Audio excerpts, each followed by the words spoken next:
네, 조간 브리핑 시간입니다. 이 시간은 김용민 PD와 함께합니다. 자, 김 PD, 네, 첫 안녕하십니까. 소식부터 전해주세요. 예, 앞서도 뉴스 시간을 통해서 들으셨습니다만은 예, 제가 오프닝에서도 언급했고요. 그렇습니다. 국가정보원의 민간 부문의 사이버 안전에 대한 실질적인 총괄 권한까지 부여하는 정부 대책이 나온 것 큰 논란이 될 것 같습니다. 예.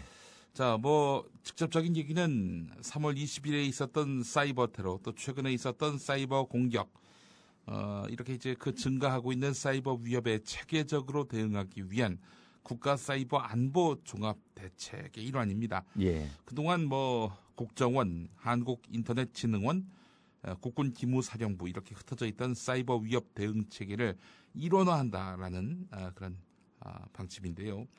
그래서 위기 상황이 발생할 경우 관련 정보를 종합해서 대응 방안을 마련하는 총괄 지휘 권한을 국정원에 두는 것을 뼈대로 합니다. 사실 이 사이버 테러, 해킹 같은 이 사이버 테러가 왜 발생했습니까? 많은 전문가들이 짚기로는 국정원이 대북 정보 수집이 아닌 대남 정보 수집을 하다 보니 빚어진 그런 예고된 그런 사태였다는 겁니다. 예. 그렇기 때문에 국정원이 제 할 일만 제대로 했다면은 이런 사이버 테러에 능동적으로 대처할 수 있었을 것이다라는 지적이 나오고 있습니다. 이렇게 사이버 위협과 관련한 그런 대책 그 체계가 국정원, 한국인터넷진흥원, 국군기무사령부로 삼원화돼서 빚어진 사고라기보다는 국정원이 제 역할을 안 해서 빚어진 것이다라는 지적도 가능하겠습니다. 예. 자, 그래서 이제 국정원에게 이런 어마어마한 사이버 안보 지휘봉까지 준다는 것. 이것은 실질적인 총괄 권한을 부여한다는 것인데요. 그렇습니다. 우리의 목소리가 커지고 있죠. 이에 대해서 미래창조과학부의 정보화 전략국장은 국정원은 민간정보통신망의 취약점이나 공격 정보만 수집할 뿐이다. 우려하는 것처럼 민간 부문의 특정 사이트나 개인정보가 유통되는 일은 없을 것이다라고 말을 했는데 국정원의 선거 개입 나아가서 부정선거는 법적으로 허용돼서 자행한 것입니까? 이미 국정원은 국내 정보 수집망을 통해서 불법 사찰을 밥 먹듯이 해왔어요. 그렇습니다. 그래서 이번에 이런 사이버 안보를 빌미로 해서 이런 권한을 줄 경우에는 이제는 아주 합법적으로 사이버 사찰을 할 가능성이 있는데요. 그렇습니다. 고양이에게 생선을 맡기는 꼴이라고 할 수 있습니다. 그렇습니다. 한마디로 딱 얘기하자면. 예를 들어서 이제 사이버 안보를 위협하는 세력을 국내 야당, 정부 비판 세력이다. 볼 수 있죠. 솔직히 원세훈 씨가 지난 국정원장으로 있을 때 야당 후보 또 정부의 비판적인 인사와 단체들을 종북 세력으로 규정하고 그러니까요. 이들에 대해서 집중적인 사이버 테러를 가했던 거 아닙니까? 그들이 국정원이 만약에 나중에 문제가 되면 우리는 사이버 테러 세력으로 봤다. 예. 그래서 뒤져봤다. 예. 이렇게 얘기하면 뭐라 그럴 거예요? 혐의가 있어 보였다는데. 네. 고양이에게 생선을 맡긴다고 말씀하셨는데 제가 고양이를 참 좋아합니다. 고양이를 모독하는 발언을 자제해 주시기 바라겠습니다. 고양이에게 생선을 맡기는 그 자체는 고양이 모독은 아니에요. 사실 우리 정운현 이사께서도 고양이를 키우시지만 저도 고양이를 키우고 있습니다. 고양이가 미워서가 아니고요. 고양이가 생선을 참 좋아하니까 앞뒤 안 가리고 뜯어 먹습니다. 이런 정부의 대책은 한마디로 말해서 국정원이 사이버 공격 정보만 가져갈 테니 믿어달라라는 건데. 글쎄 못 믿겠는데요. 못 믿겠습니다. 그동안 해온 행태를 보면 못 믿겠어요. 글쎄 말입니다. 한겨레 6면 보겠습니다. 앞서 소개한 기사는 한겨레 1면에 나와 있는 내용인데, 자, 어제 이 시간 미디어 오늘의 단독 보도라고 해서 전해드린 내용이 있었죠. 김만복 국정원장, 2007년 남북 정상회담 직후에 국정원장이었는데, 그 당시에 이제 대화록을 만들어라라고 지시를 했고, 2007년 회담 직후에 그 대화록이 만들어져서 청와대에 보냈고, 국정원이 한부 보관하고 해서 두 부 빼놓고는 다 파기를 하도록 지시를 했죠. 그랬다고 했죠. 근데 자기도 모르는 2008년 1월자 이 대화록이 만들어진 것에 대해서 도대체 이게 무엇이냐? 이게 기밀 누설죄, 항명죄 아니냐? 그렇죠. 자기도 모르게 만들어진 대화록이니 이렇게 이야기를 했었죠. 이에 대해서 국정원 고위 당국자가 한겨레 기자와 인터뷰에서 한 말이 있습니다. 김만복 당시 국정원장이 2007년 10월에 작성을 지시해서 2008년 1월에 대화록이 최종 완성됐다. 뭘 이걸 몇 달이나 걸려 이거 대화로 뺏기는 걸 이거요. 자, 풀어가지고 하는 게 하루 하지. 그렇습니다. 그래서 2007년에 예. 청와대에 보낸 대화록이 있지 않습니까? 있죠. 예, 그거는 중간 제작본이다. 이렇게 얘기를 했다. 누구 마음대로 그게 중간 제작본이. 자, 이에 대해서 김만복 전 원장이 한겨레 기자와 또 통화를 했습니다.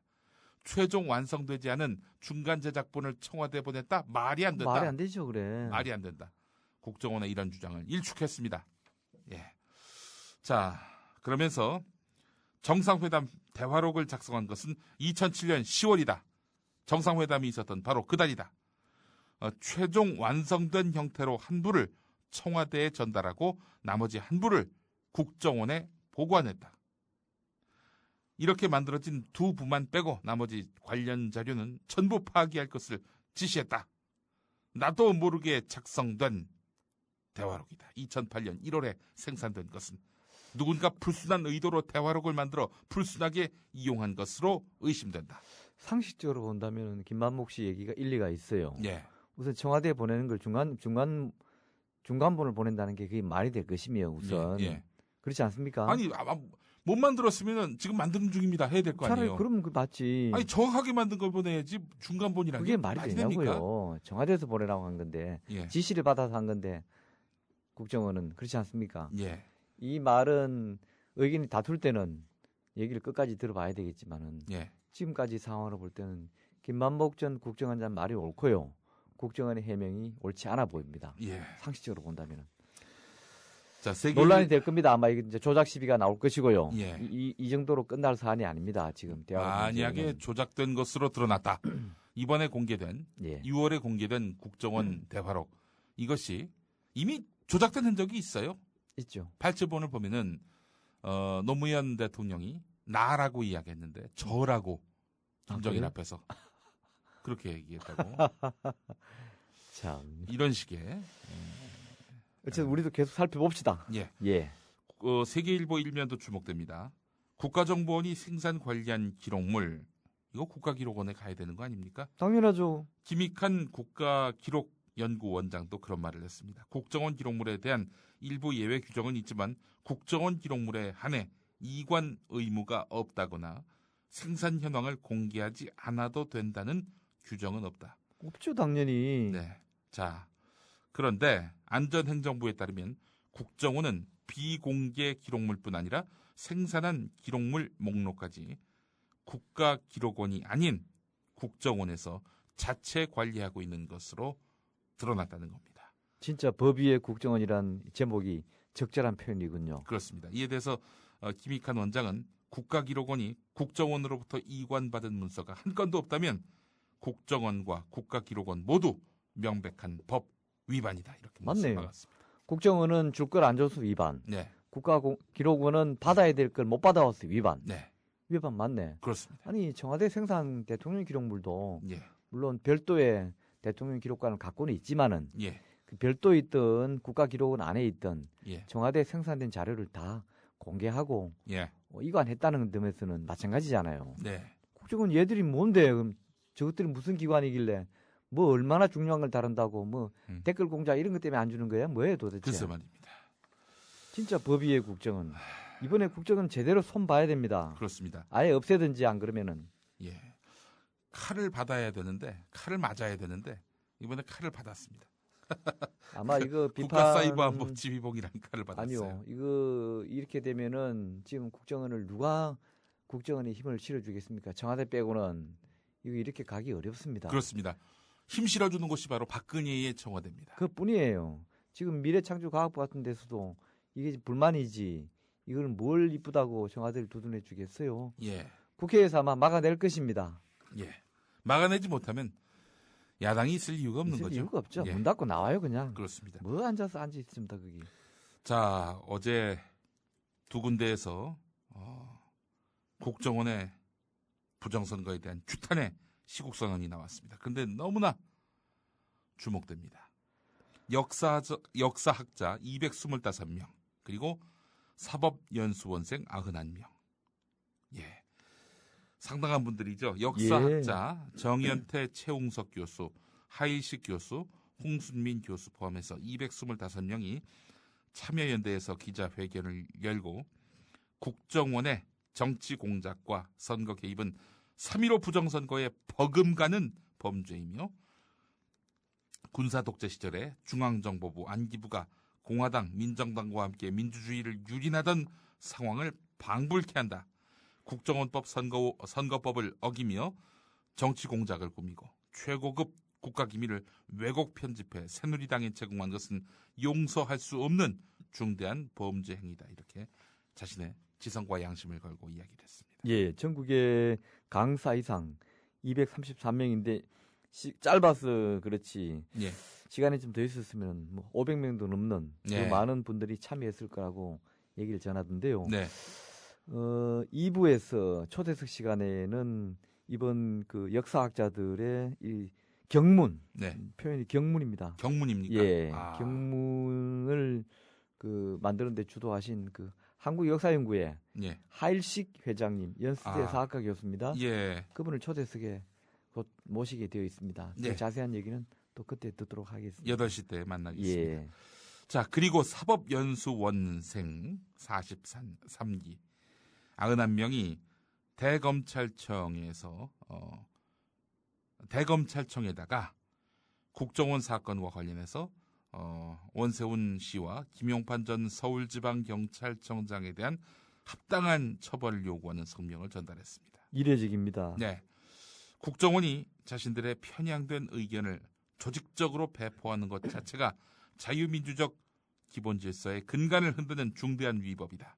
김용판 전 청장에 대해서는 범죄 사실을 발견하고서도 증거를 은폐하고 스스로 도출한 결론과도 다른 발표를 하는 것은 사법경찰관들의 존재 이유를 부정하는 것으로 용서받을 수 없는 범죄 행위다.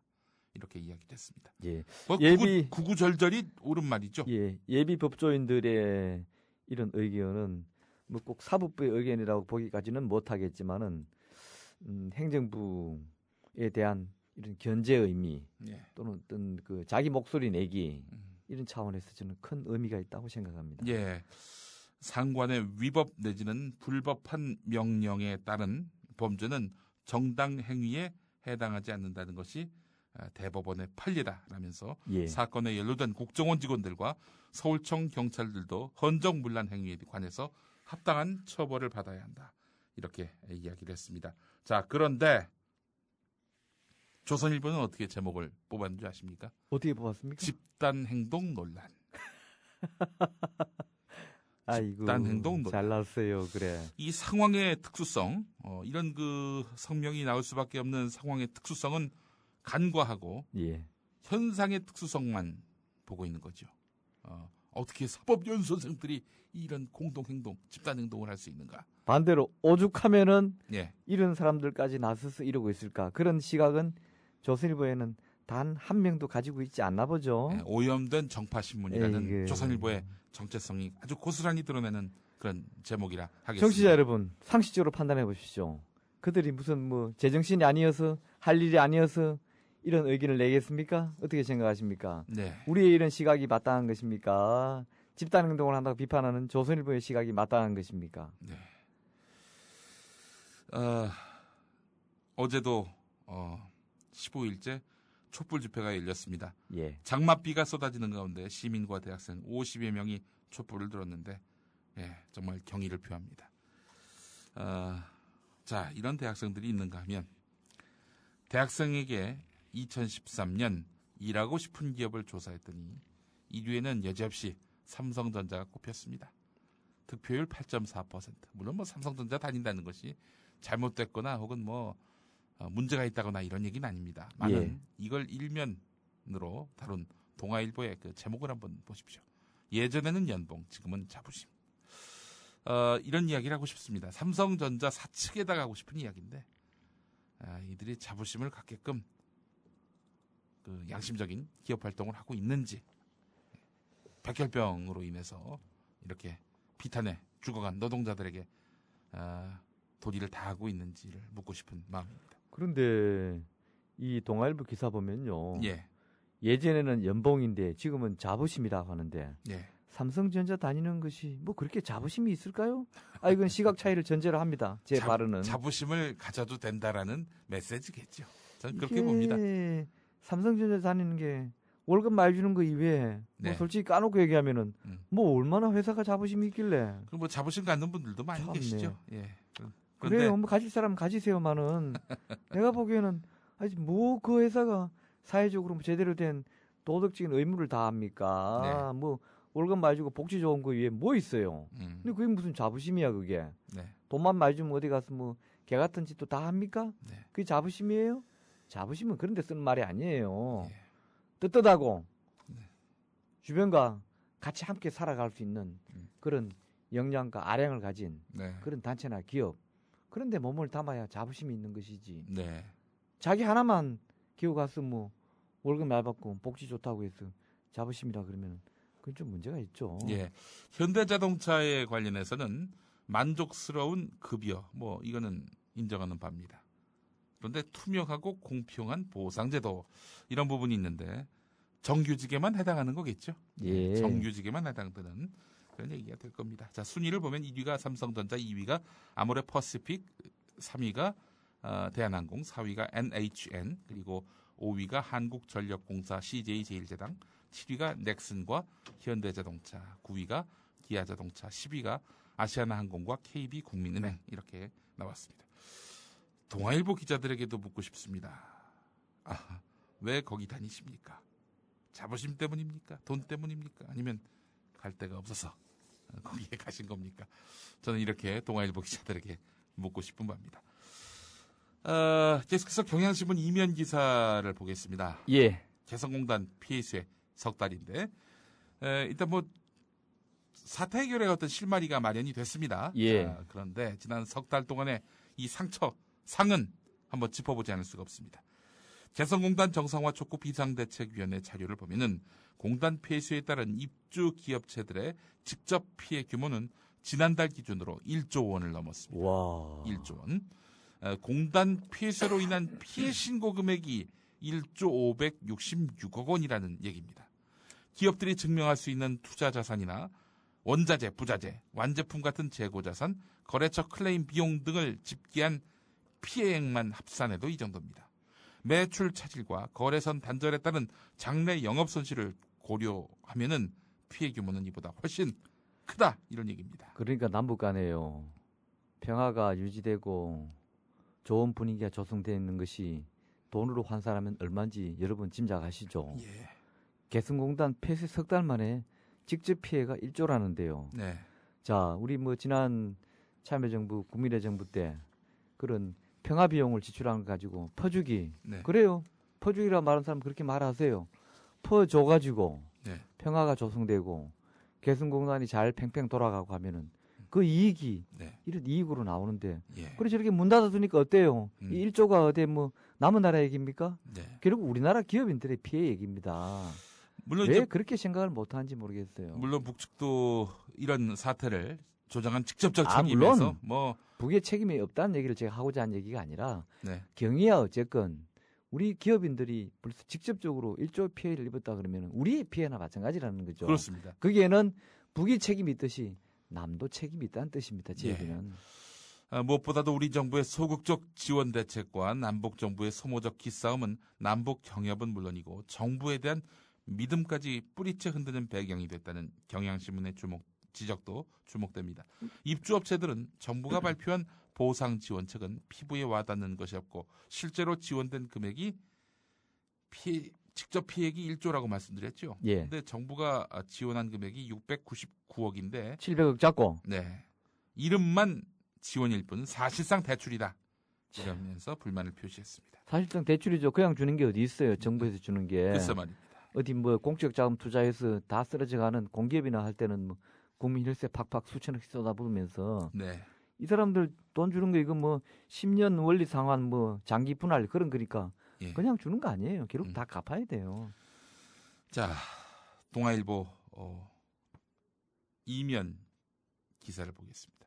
뭡니까? 박근혜 정부가 이제 내놓았던 지역 공약 가운데 철도 도로 공약이 있겠죠. SOC 공약 26개 가운데 14개가 경제성 없음으로 판명됐다고 합니다. 절반도 넘네요. 경제성 없음으로 판명했다는 게 뭡니까? 안 하겠다는 거지요. 안 하겠다는 것이고 흑공약이었군요. 또. 그렇습니다. 자, 경제성 없음 이렇게 딱 도장만 박으면은 공약 어겨도 됩니까? 자, 이런 가운데 조선일보 오늘 단독 보도가 있습니다. 일면에 이런 기사가 있는데 구리에서 용인, 안성, 천안, 세종시를 잇는 제2경부고속도로를 건설한다고 하는데 민자로 짓는다고 합니다. 민자로. 이쪽에는 도로 공약이 네, 경제성이 없다 그러고 이쪽에는 민자로 짓는다 그러고 네. 민자로 지으면 어디 뭐 공돈으로 짓나요? 민자 지어 보세요. 교통비 인자 제대로 낼 겁니다. 다들. 예. 어마어마한 비용이 나는 거죠. 예. 논산에서 저기 어딥니까? 천안까지 그 고속도로 소요 비용이 뭐 거의 10,000원 가까워요. 그러니까요. 예, 이 정도 금액이 나올 겁니다. 아마 어마어마한 비용이 이제 아마 그 여러분 주머니에서 나가게 될 것이다 이렇게 보고요. 빠른 길을 택한다 보면은 지금 사실 서울에서 대전까지가 얼마나 밀립니까? 예, 어마어마하게 밀리긴 하죠. 밀리니까 옆에 민자도로를 또 하나 만들겠다는 건데 이게 참 보수 정치 세력이 집권한 상황, 네. 보수 정치 세력 다운 그런 SOC 정책이라 하겠습니다. 또 토건적들하고 또 결탁이 예견되는군요. 보나마. 맥커리 또 기웃거리겠죠. 또 예. 보면은 자 한겨레 팔면 기사 보겠습니다. 경상남도가 진주의료원 그동안 4월 12일에 폐업하기로 의결했다라고 말해왔는데 알고 봤더니 한 달 앞선 3월 11일이었다는 겁니다. 국정조사 특위 현장 검증에서 드러난 내용입니다. 이렇게 거짓말을 대놓고 해도 됩니까 이거? 예, 홍 지사는 왜 국정조사에 안 나옵니까? 뭐 믿고? 그 양반도 법 위에 있나요? 왜 부지사가 나오고 그래요? 예. 그냥 뭐 행정 절차로서 결의일 뿐이다라고 해명을 했다고 하는데 이것도 해명이라고 참 시간이 없어서 짤막하게 또 몇 가지 소개를 해드리겠습니다. 예. 서울신문 구면 기사인데 온실가스 이대로 배출하면은 90년 뒤 한반도 기온이 5도 급증한다고 합니다. 5도. 5도 아무것도 아닌 것 같죠? 여러분 25도와 30도의 차이를 한번 생각해 보십시오. 어마어마합니다. 과거 10만 년 사이에 4도에서 6도 올랐습니다.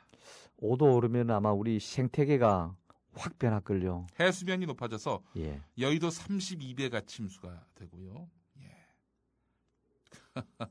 어마어마한 열대야가 이제 발발하게 될 것이고 배추김치와 사과가 식탁 위에 오를 일은 거의 없을 것 같아요. 그러니까 다 말라 죽는다든지 해서 이제 비닐하우스 재배하지 않으면 거의 올라오기 힘들 거예요. 자, 그리고 열대야가 현재는 8일인데 72일로 늘어나게 됩니다. 아이고.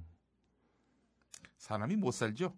자, 온실가스 배출 신경 써서 우리가 자제하고 축소를 해야 될 때입니다. 90년 뒤면은 지금 현재 살아있는 사람은 다 땅으로 들어가고 없겠지만은 네. 우리 후손들이 걱정이군요.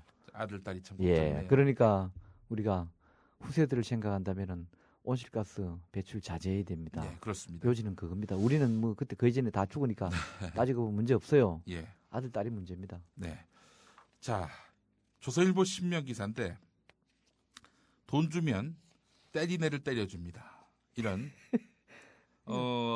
학교 앞에 버젓이 이런 전단이 나돌고 있어요.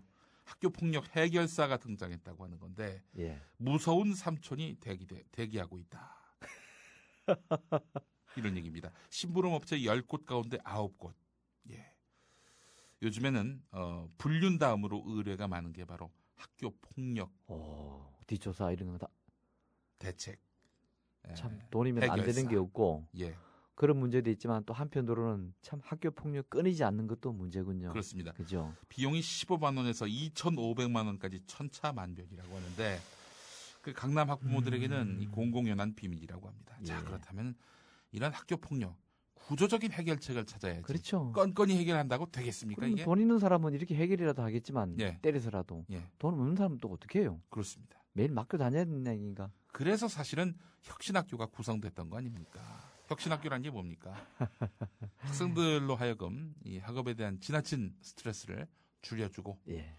선생님도 학생도 함께 즐거운 그런 사람다운 학교를 만들자는 건데 여기에 교장은 불만이고 학생은 즐거운 학교. 예. 그게 지난번에 나오셨던 예. 우리 선생님이 쓴 책의 내용 아닙니까? 오늘 교장의 입장을 조선일보가 대변하고 있습니다. 12면에 일반 학교는 전기료 아끼느라 에어컨도 못 트는데 광노연의 혁신학교는 간식비만 연 3천만 원 펑펑. 이 제목만 보면은 조선일보의 의도가 무엇인지를 아실 겁니다. 혁신학교가 몇 개인 줄 아십니까? 어떤 특정 학교에서 간식비 3천만 원 쓰는 걸로 돼 있는데 예, 이게 그런 얘기는 아니죠. 예, 그렇습니다. 이걸 3천만 원을 예를 들어서 100개 학교로 나눠 보십시오. 한 학교에 30만 원 쓴다는 얘기입니다. 그렇습니다. 혁신학교에 1억 넘는 특별 예산 이렇게 돼 있는데 정말 나쁜 아무리 봐도 참 조선일보 기사들은요. 아니 혁신학교가 공정하지가 60개인데 못해요. 예. 참. 한 달에 50만 원 쓴다는 얘기네. 50만 원이니까 500만 원입니까? 교사 휴게실에 전기온돌 깔고 학생들 놀이공원 가는데도 쓴다. 아니 아이들 행복하게 해주자는데 이 아깝습니까 이런 비용이? 저들은 아까운 어디다 쓰자는 거예요 도대체 그럼 돈을 교육비를? 저 4대강에 쏟아붓고 예. 이름 하자는 얘기겠죠. 그럴 때는 아무 소리도 안 하더니 예. 양비론을 펼치더니 23조 쏟아볼 때는 꾹 다물고 있고 예. 아이들을 위해서 간식비 쓰고 온도 높여서 따뜻하게 해주는 것은 낭비라고 지적하고 있고 예. 이게 조선일보입니다. 예. 마지막으로 하나는 예. 제가 소개하죠. 예. 이제 조용필 이름을 쓰면 안 된답니다. 예, 그렇습니다. 단 웨이트 조용필은 빼고요. 예. 왜냐? 조용필 씨가 한글 영문 이니셜 한자 예. 이름 4건을 정식 상표로 등록했답니다. 예. 웨이터는 그런데 허락을 해준 모양입니다. 그렇습니다. 등록 상표 업종에는 음악 공연 업은 포함되어 있는데요. 그러니까 이제 조용필을 갖고 이제 그 앨범을 내면 안 되고 그런 얘기겠죠? 예, 그렇습니다. 이제 조용필과 관련한 그 이름을 쓸 때 유흥 주점업의 경우는 상표법이 적용이 되지 않는다는 겁니다. 그렇기 때문에 조용필이라는 웨이터 이름을 쓰는 그런 분들 규제 당할 일은 없을 것 같습니다. 예. 예. 자, 조합 브리핑 오늘 여기서 마치겠습니다. 예. 김영민 PD와 함께했습니다. 예.